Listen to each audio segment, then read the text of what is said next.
এরপর আমাদের next plan ছিল কোনো বাঙালি রেস্টুরেন্টে গিয়ে খাওয়ার, যেটা আমাদের কপালে সেদিনকে জোটেনি।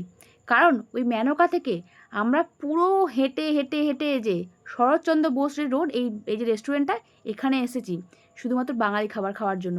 অবশ্যই এখানেও শেষ পর্যন্ত বাঙালি খাবার আমরা পাইনি। সত্যি ভাবতে পারছো, বাঙালি খাবার পাইনি। অবশ্যই বাঙালি খাবারটা কার ক্রেভিং ছিল জানো? ওই রূপালী পূর্তি, আমার যে বান্ধবী দার্জিলিং থেকে এসে, ইনি, এনার ছিল ইচ্ছা।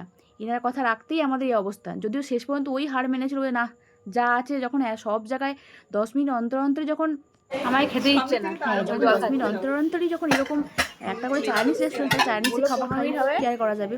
যাই হোক, আমার এত খিদে পেয়েছিল, আমি না প্রথমে ভিডিও করতেই ভুলে গেছি। এবং সবারই খিদে পেয়েছিল, দেখতে পাচ্ছি কীভাবে খাচ্ছে সবাই।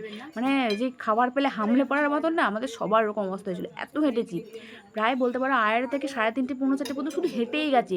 এখানে আমরা খাচ্ছি প্রায় 4:30 মনে হয় বেজে গেছিলো, প্রায় 4:30 এরকম বেজে গেছিলো। ওই তো নিয়ে নিয়েছিলাম ফ্রাইড রাইস, তার সঙ্গে চিলি চিকেন, ড্রাম 7 বলে কিছু একটা, স্যালাড আর 7 আপ নিয়েছিলাম। পেট ভরে শান্তি করে খেয়েছি। খুব শান্তি করে খাওয়া দাওয়ার পরে এবার আমার ঠিক হচ্ছে আর হাঁটবো না। এবার আমরা একটা ক্যাব বুক করে নিয়েছিলাম।